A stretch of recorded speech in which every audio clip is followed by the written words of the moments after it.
Good morning, everyone. It's Joker, and today we are back with another slime video.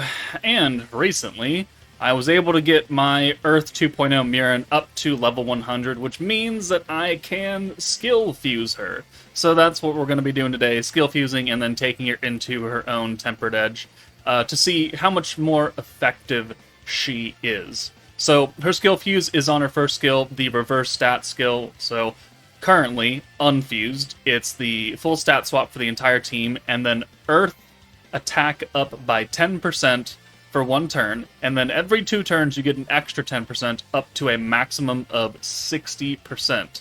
When you fuse it, real fast, it is still the same stat swap, but it's now a 15% buff, and every 2 turns it goes up to a cap of 90. So it's still the same amount of time, it's just a higher percentage overall. So, I mean, with the stat swap and the high defensive stats of the Earth 2.0 team, I mean, it should look fairly impressive, but she's realistically the only buffing unit on that team, because everybody else is very much defensive or the godforsaken poison abilities. So, we'll go ahead and fuse her after I get some more of these. Yeah, okay, well, we're going to fuse her, and then we'll just go into the stage. Alright, this is the team that we're going to be running. We've got the entirety of the Earth 2.0 meta, Aaron, Clayman, Adelman, Mjurran, and then we've got free-to-play Trya, because she is a green orb god. Yes, makes sense, because she's on Goddess of Destiny, but, you know, whatever. But then we've got Protector Benimaru, who does essentially the same thing as the new Vengeance Velzard, but worse, because he doesn't have Vengeance, he just has normal counterattacks, so it is what it is. But we do have high defensive stats across the board, with our primary, units here. Adelman is an AoE, but Clayman and Mjurran are single targets, so the damage that we can do, hopefully, with having, decently high defensive stats with that Earth attack buff will be nice. But again, Mjurran is the only one giving a direct damage buff to our team. These two are poison, and your orb changers, and then she's the healer. So I don't expect magical, huge damage out of this team. I just expect it to be a little bit better than what it was. So let's find out. Thankfully, at this point, the Tempered Edge stages did have set starting hands, which makes things much easier. We'll take Aaron out, though, for Mjurran, and we'll leave our 3 strongest defensive Earth units up front. Ideally, we're just going to keep hitting Leon over and over, because he just goes batshit crazy with his his damage, because he's ulting like every turn, he's giving himself crit. So we want to make sure that we have enough points to get all of our defenses in order. Okay. Sure, that works out perfectly. Yeah, we'll take that. So you can come in for Adelman, and then we'll convert all of yours. Oh, we do actually give Earth Mjurran a little bit of ult gauge, because she is also on Goddess of Destiny, isn't she? Or, sorry, wait. What? Hold on. Fount of Wisdom. She's on Fount of Wisdom. Okay, well, either way, we still get it. So we'll do that. We'll do that. Benimaru does reset skill costs, but they have to be up front for it, so might as well just do that now.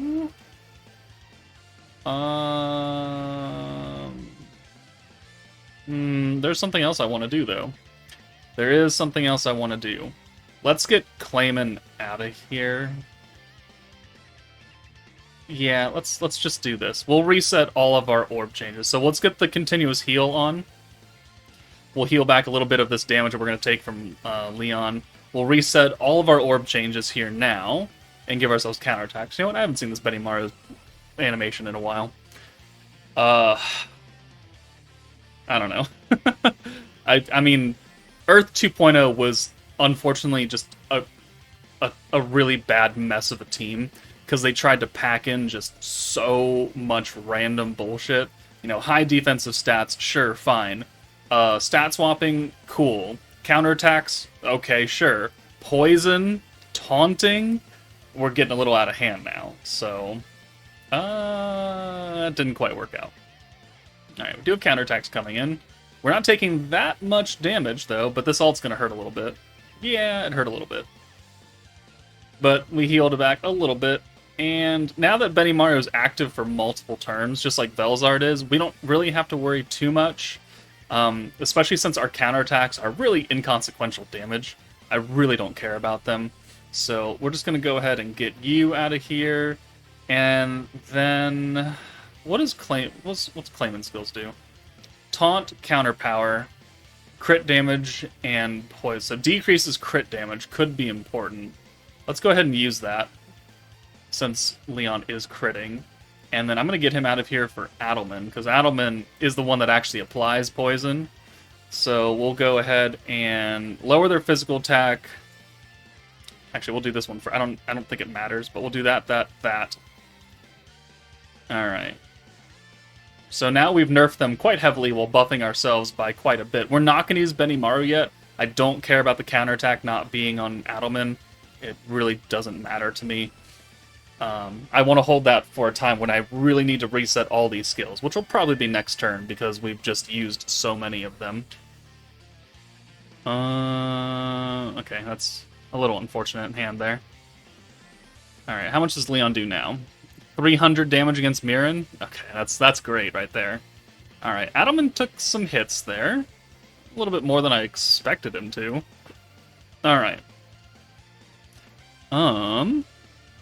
Let's see. Don't have a lot of points going on, because we don't have a lot of green orbs. Okay. How do we want to play this? Could bring you in for... well, we only have... I guess we'll do that. So we'll take you out. And then we'll just do the self-convert here. Give her the ult, which doesn't really matter all that much. We'll get Clayman in now. And then we'll counter-attack here. We'll reset the skills that we've used across the board. And then we'll make back pretty much all of our points here on this turn. Yeah, there we go. And now Benimaru's active for another, couple turns. Cool, not a lot of damage there. 1600, counter. 1300, counter. 1800, crit pierce. Another crit pierce.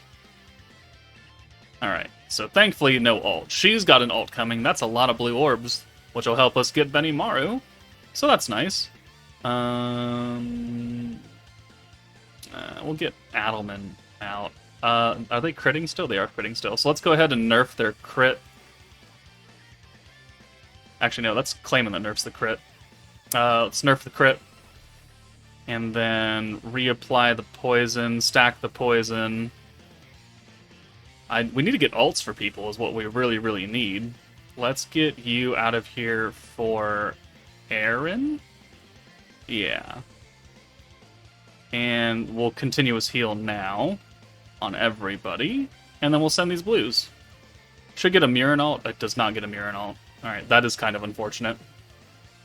5,500 damage, again, is not great, but again, they have terrible attack stats. This team is meant for the stat swapping, high defense, good tanking. Adelman taking a lot more damage than I want him to. He'll heal back. We're going to take some damage from that frostbite still. Man, we need ults. I don't think we're going to get an ult for Adelman. I think we just need to live with that. But again, we are on turn 6, so what is her stat swap up to? It's up to 60% Earth attack, which is already the cap of what it used to be before the skill fusion. So turn 6 versus turn 10 is pretty good, right? 6 turns is manageable. It's reasonable. I would say 10 turns for a 60% buff, unreasonable. Could you do it? Yes. Is it really that worth it? Not really. And especially in today's day and age with, Guy and everything, we could nuke this stage down in like 5 turns. Probably. If we really wanted to run it like that. So we don't need to wait 10 turns. But if you have to, at least you'll get a little bit more out of it. We're not going to use it yet because there's no point. No one has a goddamn ult. And I think, yeah, what we do is we just do this. So we're going to take that green away with this alt. Do we have max points? We have 50 points.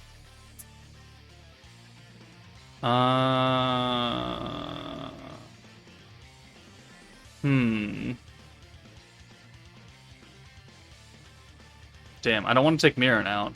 Adelman's the only one, but I don't want that green out here either. Okay, we're just have to live with that.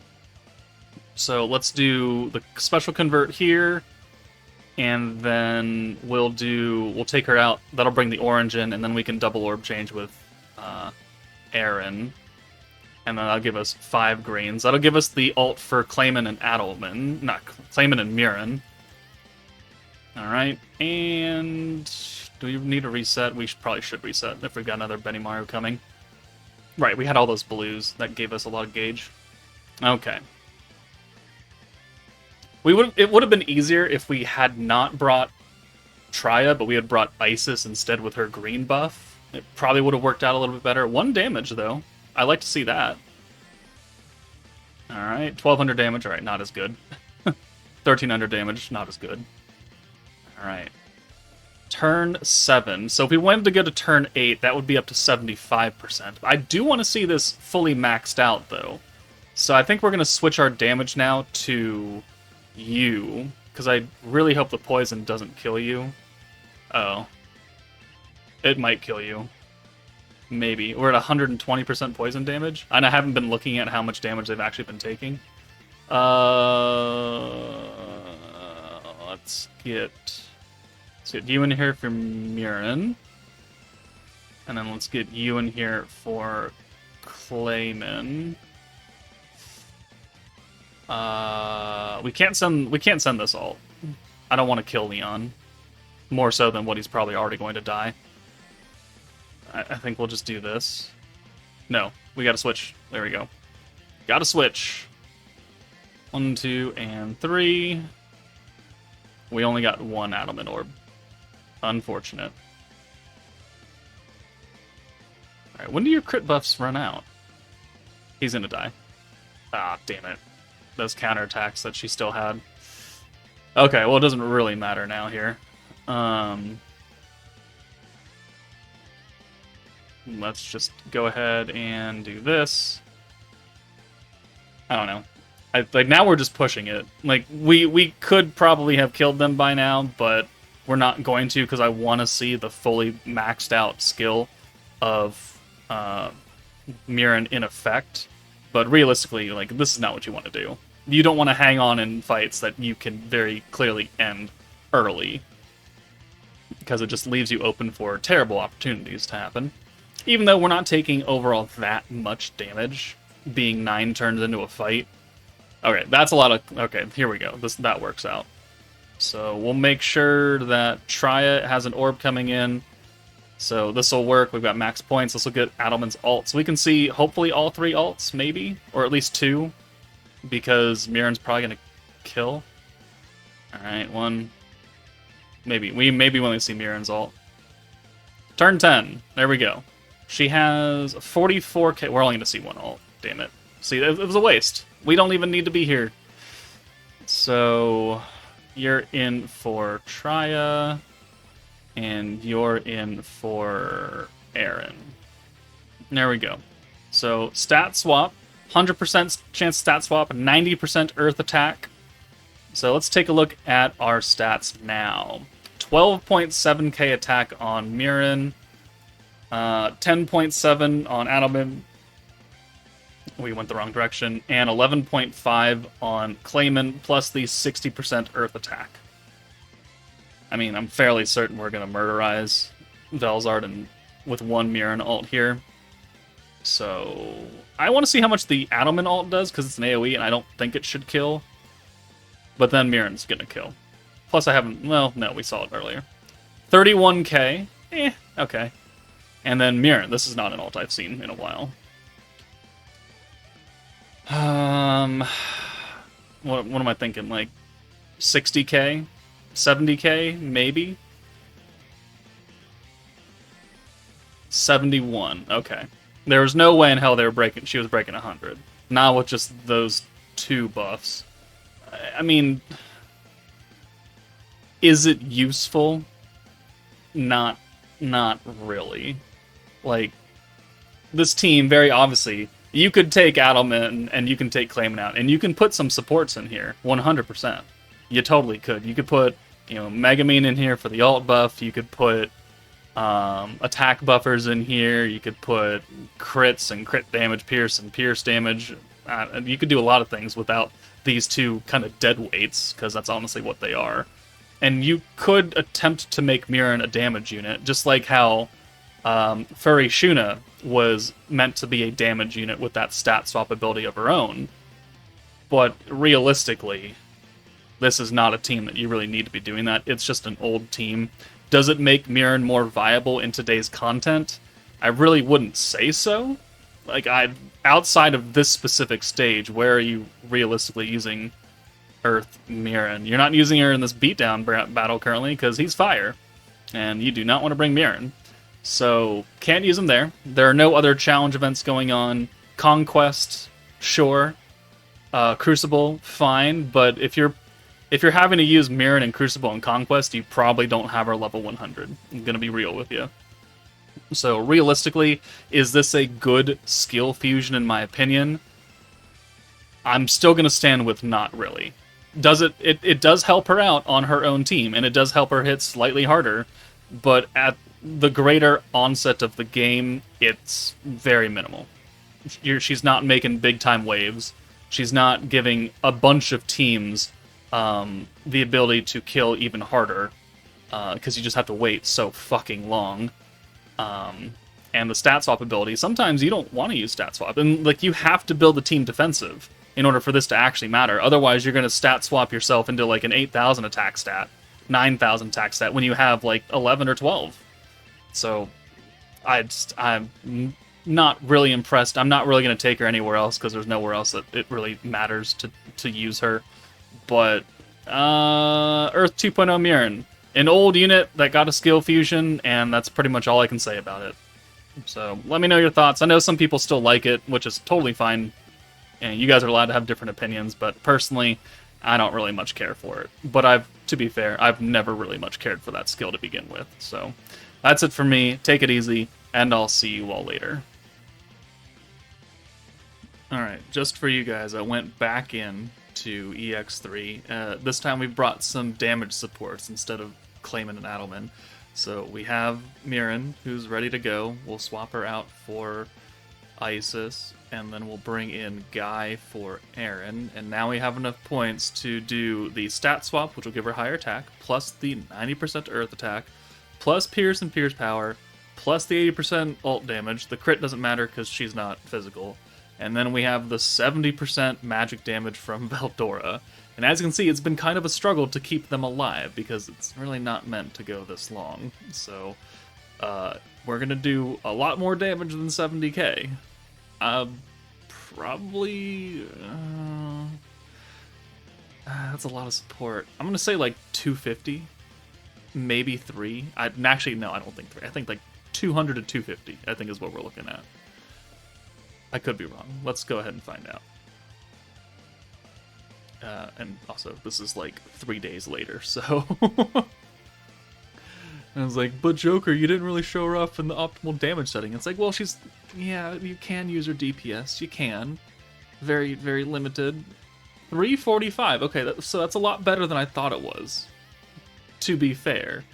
There aren't a lot of Earth stages, right? This is the hardest one that we've received thus far. If we don't count the Warriors Mind Beatdown battle where you didn't use greens. So, I mean, we could have put her there, I guess, technically. But there you go. There was the big-time damage nuke with Earth Mjurran. Now we can end the showcase, and no one can complain, right? Do I still think she's a good unit? This doesn't really change anything. If you put that much support on anybody, they're going to look good. Moderately good. Decent-ish. Sure. Whatever. 13 turns, though, is what that took. It's not great. So, whatever. Bye, guys.